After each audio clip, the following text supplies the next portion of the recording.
ॐ ब्रह्मानन्दं परमसुखदं केवलं ज्ञानमूर्तिं द्वन्द्वातीतं त्रिगुणरहितं तस्मैस्यादिलक्ष्यम् एकं नित्यं विमलमचलं सर्वधी साक्षिहुतं भावातीतं गगनसदृशं सद्गुरुं तं नमामि। ॐ अखण्डमण्डलाकारं व्याप्तं येन चराचरं तत्पदं दर्शितं येनं तस्मै श्रीगुरुवे नमः। गुरुब्रह्मा गुरुविष्णु गुरुदेवो महेश्वरः गुरु साक्षात् परब्रह्म तस्मै श्री गुरुवे नमः। ध्यानमूलं गुरुमूर्ति पूजामूलं गुरुपदं मंत्रमूलं गुरुर्वाक्यं मोक्षमूलं गुरुकृपा। सद्गुरु भगवान की जय, स्वामी जी महाराज की जय। शिवम। ये श्रीमद् भगवद गीता के 6वें अध्याय का 22वां श्लोक है। इस 22वें श्लोक में भगवान कहते हैं कि यं लब्ध्वा चापरं लाभं मन्यते नाधिकं ततः यस्मिन् दृष्टि ततो न तु दुःखेन गुरुणापि विचाल्यते।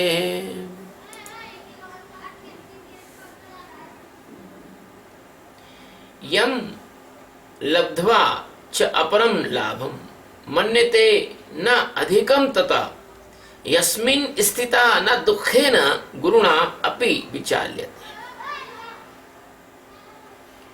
यम यानी जिस, लाभम यानी लाभ को, लब्धा यानी प्राप्त होकर, तथा यानी उससे, अधिक कम यानी अधिक, अपरम यानी दूसरा, न मन्यते नहीं मानता, च यानी और, यस्मिन यानी जिस अवस्था में, स्थिता यानी स्थित, गुरुणा यानी बड़े भारी, दुखेन यानी दुख से, अपि यानी भी, न विचाल्यते यानी चलायमान नहीं होता। सद्गुरु सच्चिदानंद परमात्मा अनंत कोटि आकाश गंगाओं के एकमात्र आधार अधिष्ठान भगवान श्री कृष्ण अर्जुन से गीता की इस अमृत वाणी में, जो आखिरी वाणी है, इससे परे कोई वाणी नहीं है, परा वाणी है, उसमें भगवान कहते हैं कि यम लब्ध्वा चापरम लाभम। यदि इसको, यह किसी को प्राप्त हो जाए, लब्ध्वा यानी प्राप्त होकर, फिर इससे कुछ भी बड़ा लाभ नहीं है। ये सबसे, दुनिया का सबसे बड़ा लाभ है। आप लोग अंतःकरण में जीते हैं, इसलिए आपको अंतःकरण की भाषा में ही समझाना पड़ेगा। आप लाभ और हानि को जानते हैं और इसके आगे कुछ नहीं जानते। लाभ और हानि के आगे आप कभी बिना लाभ और हानि के कोई काम करते ही नहीं है। आप सेवा भी करते हैं तो लाभ के लिए करते हैं कि आपको उससे संतोष प्राप्त होता है। आप दान करते हैं तो लाभ के लिए करते हैं। तो आपको समझाने के लिए आपकी भाषा में बात करना पड़ती है। तो भगवान कहते हैं कि यम लब्ध्वा चापरम लाभम, इससे बड़ा कोई लाभ नहीं है। ब्रह्मांडों में इससे परे कोई लाभ नहीं, इससे परे कोई फायदा नहीं है। ये सबसे बड़ा फायदा है। जैसे गुरु नानक की बात मुझे याद आती है। एक बार क्या हुआ, गुरु नानक के पिताजी ने उनको कुछ पैसे दिए कि जाओ कोई फायदे का सौदा करके आओ, फायदे का माल लेके आओ जिससे अपने को फायदा हो। गुरु नानक गए। जब गए तो बाजार थोड़ा दूर था और रास्ते में कुछ संत महात्मा उनको मिल गए, तो उन्होंने उस पैसे से संत महात्मा को भोजन करा दिया छक के, और आ गए लौट के। तो पिताजी ने कहा कि क्या लाए, कुछ लाए तो हो नहीं, हाथ में कुछ है नहीं, झोला जंगड़ कुछ नहीं है। तो उन्होंने कहा कि देखो मैं बहुत फायदे का काम करके आया। बोले क्या? मैंने परमात्मा में जागे हुए लोगों को भोजन करा के आया हूं, सेवा करके आया हूं, कोई इससे बड़ा कोई लाभ नहीं है। तो संसारी को इससे बड़ा कोई लाभ नहीं है कि वो परमात्मा में जागे हुए सद्गुरु की सेवा करे, और जिज्ञासु को इससे बड़ा कोई लाभ नहीं है वो व्यवस्थित तरीके से ध्यान करे, और ध्यान करने वाले को इससे बड़ा कोई लाभ नहीं है कि वो अपने आत्म स्वरूप को जानकर उसमें समा जाए, इससे बड़ा कोई फिर लाभ नहीं है। इसको सच्चा सौदा कहा गया है। इसी के नाम से लोगों ने सच्चा सौदा नाम से कुछ समूह भी बना लिए, लेकिन सच्चा सौदा अलग चीज है। सच्चा सौदा यह है, तो सौदे की भाषा जानते हो ना, इसलिए सच्चा सौदा यह है कि तुम अपने ये मरण धर्मा जीवन से कुछ अमृत तत्व में को प्राप्त कर लो। यूं तो संसार में करोड़ों लोग जन्म लेते हैं और करोड़ों लोग मर जाते हैं, लेकिन उन करोड़ों लोगों में से कोई एक आध आदमी ऐसा होता है जो इस लाभ को प्राप्त करता है। तो भगवान कहते हैं यम लब्ध्वा चा परम लाभम, इसको प्राप्त करके अब कोई लाभ प्राप्त करना बाकी नहीं रह जाता।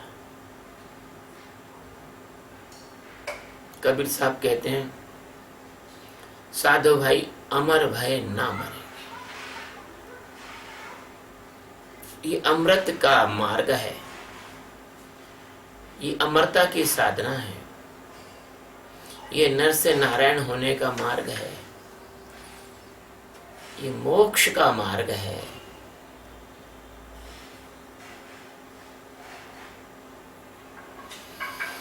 ये ब्रह्म सच्चिदानंद का मार्ग है। ये गीता अमृत की गंगा है।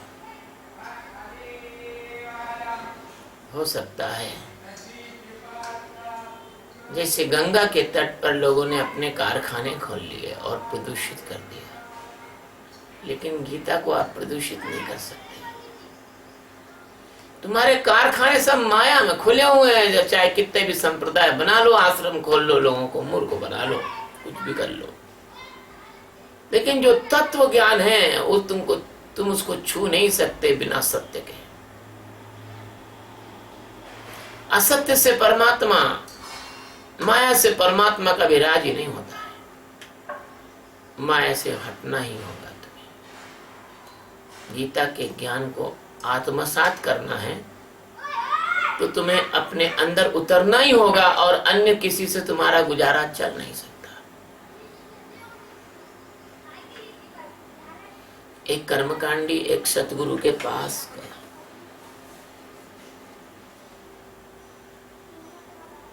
और बोला मैं आपसे शास्त्रार्थ करना चाहता हूं। सतगुरु ने कहा ठीक है, कर लेना कर लेना, अभी भोजन का समय हो रहा है, भोजन की बेला हो रही है, भोजन प्रसाद ले लो, उसके बाद अपन करेंगे बैठ के। सभी लोग भोजन के लिए बैठ गए। गुरु ने अपने शिष्य से कहा कि बढ़िया सा रबड़ी, मलाई, गुलाब जामुन, कलाकंद, अच्छा अच्छा दूध, दही सब कुछ लाए। और कर्मकांडी से कहा कि मैं एक छोटा सा प्रयोग कर रहा हूं, आप ये कर लो, इसके बाद में बात होगी। ठीक है करो। उन्होंने कहा कि ये कपड़ा आप अपने मुंह में रख लीजिए, और एक बढ़िया सी रेशम की, जो आपको लगे नहीं इस रस्सी से हम आपके हाथ बांध देते हैं, एक प्रयोग है, देखो तो सही। हाथ बांध दिए। अब पूरी रबड़ी और मलाई से भिड़े उसके पूरे शरीर में रगड़ के चुपड़ने लगे। घी वगैरह, चावल, दही, रबड़ी, खीर, बढ़िया फर्स्ट क्लास जो भोजन था, वो सब मिठाइयां ये वो। तो कर्मकांडी ने कहा ये क्या कर रहे हो भाई, मैं भोजन करूंगा मुंह से करूंगा, ये क्या कर रहे हो? तुमने कहा बस वही कर रहे हैं जो आप करते हो। तो हम क्या करते हैं? बोले आप परमात्मा बाहर खोजते हो और बाहरी लोगों को खोजने की सलाह देते हो, और वही हम कर रहे हैं। तब कर्मकांडी को समझ में आया कि नहीं, जिस प्रकार से भोजन मुंह के द्वारा पेट में ले जाने पर ही वह शरीर के लिए पोषण का हेतु बनता है, कारण बनता है, उसी प्रकार से परमात्मा यदि खोजना है तो तुम्हें ध्यान की अवस्था में अंदर ही जाना पड़ेगा, अंदर ही उतरना पड़ेगा। तो ये जो है, ये लाभ उसको हो सकता है जो अपने सदगुरु की वाणी को समझकर और ठीक से ध्यान करे। मन्यते नाधिकम तथा,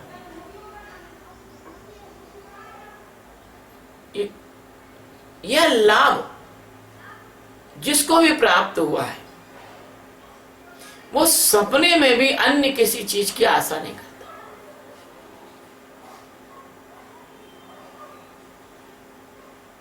इसको जो लाभ मिला है वो सपने में भी किसी अन्य चीज की आशा नहीं करता। देखो कितनी प्यारी सी बात रामचरितमानस में लिखी है।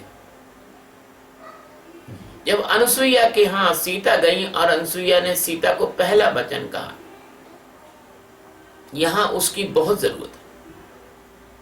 अनुसुईया को सीता ने कहा, सीता जी को अनुसुईया जी ने कहा कि पतिव्रता युवती जगमाही,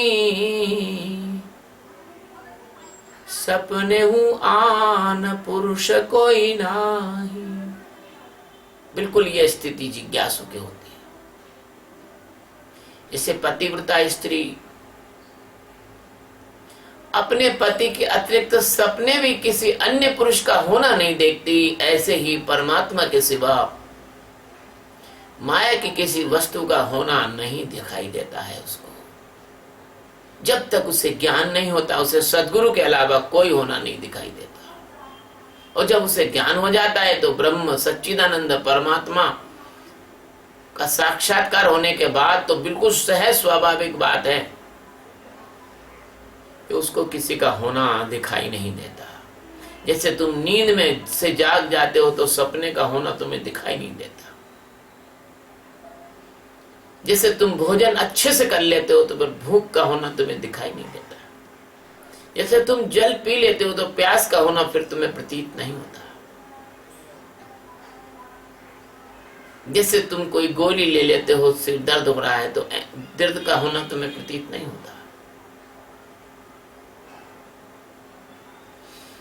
जैसे कोई रस्सी पड़ी है और तुम्हें सर्प के भय से डर रहे हो और जब प्रकाश हुआ तो रस्सी दिख जाती है तो सर्प का होना तुम्हें प्रतीत नहीं होता।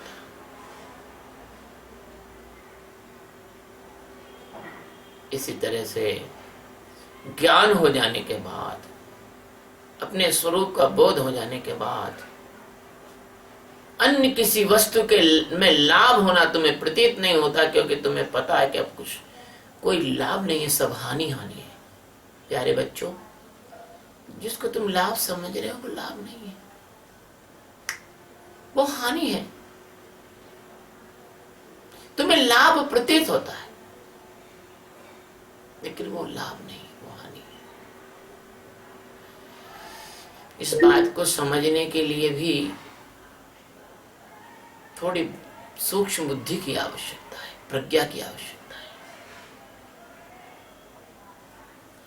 तो यहां मन्यते शब्द का अर्थ है कि वो जान जाता है, नाधिकम तथा, कि इससे ज्यादा कोई लाभ होने वाला है नहीं मेरा। और फिर क्या होता है? यस्मिन स्थित, यस्मिन मतलब जिस अवस्था में जहां की वो जाग गया है, परमात्मा को जान गया है, साक्षात्कार हो गया है, या यदि नहीं भी हुआ है और सदगुरु में उसकी 100% निष्ठा है और अंतःकरण के बहकावे में, छलावे में, षड्यंत्र में न आकर, और वो दृढ़ता पूर्वक, जैसे हठ योगी हठ से योग करते हैं, ऐसे वो दृढ़ता पूर्वक ध्यान करता है, अंतःकरण के द्वारा लाए गई अश्रद्धा पूर्वक नकारात्मक बातों को वो ऐसे साक्षी में देख लेता है, अगर ये तो अंतःकरण है, ऐसा ही इसका स्वभाव है। जैसे मल से दुर्गंध आती है, ऐसे अंतःकरण तरह तरह के विक्षेप पैदा करता है, जो विक्षेपों से अपने आप को हटाकर जीने की कला सीख जाता है।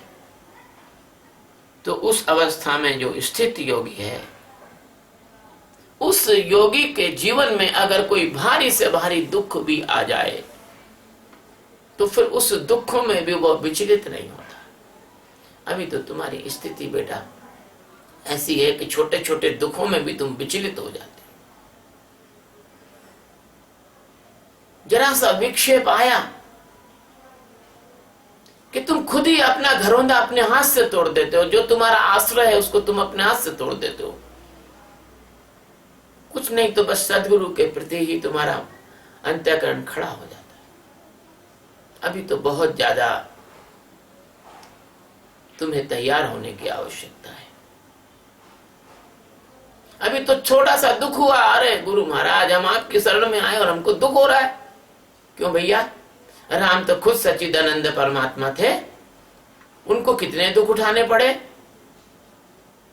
इसका वर्णन मैं क्या करूं। भगवान राम विश्वामित्र ले गए उनको, बन बन उनको घुमाया फिराया, फिर विवाह करके ठीक से घर में भी नहीं रहे। माता कैकेयी ने 14 वर्ष का वनवास दे दिया। जो प्रजा उनको अत्यंत प्रिय थी और वो उनको अत्यंत प्रिय थे, उस प्रजा के बहते हुए आंसुओं को देखा, दिल कितना फटा होगा। फिर वो भरत जी, जो रही सही कसर भरत जी ने पूरी कर दी कि पैरों में खड़ाऊ थी वो भी ले आए। फिर नंगे पैर वनों में घूमे, उनके पैरों में छाले पड़े होंगे, कंकर चुभे होंगे, क्या स्थिति हुई होगी। और इतना भी नहीं हुआ, बाद में राक्षस रावण उनकी पत्नी को हर के ले गया। रावण से लड़ने के लिए उनके पास सेना भी नहीं थी, बानर भालुओं की सेना इकट्ठी की। कैसे भूख, कैसी प्यास, कैसे वन के फल, कैसा जीवन, कितने कितने कितने राक्षस, खर और दूषण का आक्रमण, काम वासना से भरी हुई शूर्पणखा का आक्रमण, कैसे कैसे दुस्सह दुखों को सहन करा और रावण को मार के फिर लौट कर आए। और लौट कर आए तो फिर धोबी के कहने पर पत्नी को भी, अपवाद करने पर पत्नी को भी छोड़ा। ओहो, जिस पत्नी को प्राणों से ज्यादा प्यार करते थे, उसी पत्नी को लक्ष्मण के द्वारा वाल्मीकि आश्रम के पास छुड़वाया। कितना हृदय विदीर्ण हुआ होगा। तुम्हारे जीवन में तो कोई कष्ट ही नहीं आए,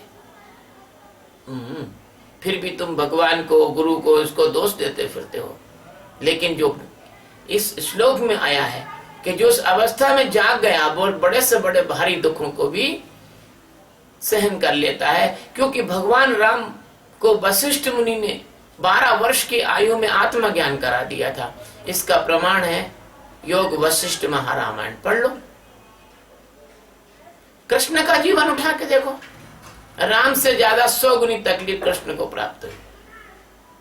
भगवान राम से ज्यादा 100 गुनी तकलीफ। भगवान राम को तो बचपन में कोई मारने नहीं आया। कृष्ण भगवान ने तो जब से आंखें खोली हैं और जब तक आंखें बंद नहीं की हैं, तब तक उनके प्राणों पर लोगों ने हमला ही करते गए।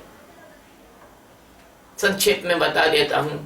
पूतना आई, अघासुर, बकासुर, वत्सासुर, और जो है अजगर के रूप में असुर, और कंस और चाणूर, और कितने कितने राक्षस। फिर इसके बाद जब बड़े हुए तो जरासंध, शिशुपाल, फिर इसके बाद कौरवों के योद्धा, फिर और बहुत सारे। ये महाभारत युद्ध के बाद अंत में उस बहेलिये ने भगवान के पैर में बाण भी मार दिया। पर भगवान ना तो जन्मे थे और ना मरे हैं, क्योंकि भगवान तो प्रकट होते हैं और अदृश्य हो जाते हैं। दुनिया के धर्म के जो लोग हैं, जो हिंदू धर्म की बातों का हंसी उड़ाने वाले जो लोग हैं, वो इस बात को जानते ही नहीं, क्योंकि उनकी बुद्धि इतनी सूक्ष्म है ही नहीं। तो भगवान के जीवन में जब इतने कष्ट आ सकते हैं बच्चों, तो तुम अपने छोटे से राई बराबर कष्टों को पहाड़ समझ रहे हो। ध्यान करो, साक्षी में खड़े हो जाओ, बड़े से बड़े कष्ट और बड़े से बड़े दुख को तुम ऐसे पार कर जाओगे जैसे कि पता ही नहीं लगेगा। मक्खन में से छुरी जैसे आसानी से निकल जाती है, ऐसे इस संसार में से आसानी से निकल जाओगे। जैसे सांप अपनी केंचुली बिना किसी कष्ट के छोड़ देता है, ऐसे तुम इस पूरे स्थूल, सूक्ष्म और कारण शरीर तीनों से मुक्त हो जाओगे और शुद्ध सच्चिदानंद परमात्मा में लीन हो जाओगे।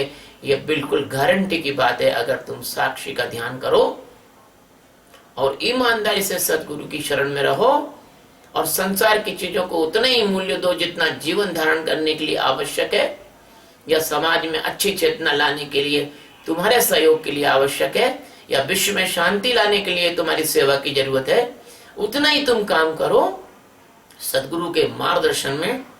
फिर देखो कि इस श्लोक के जो संदेश है तुम्हारे जीवन में कितनी अच्छी तरह से फलित होते हैं।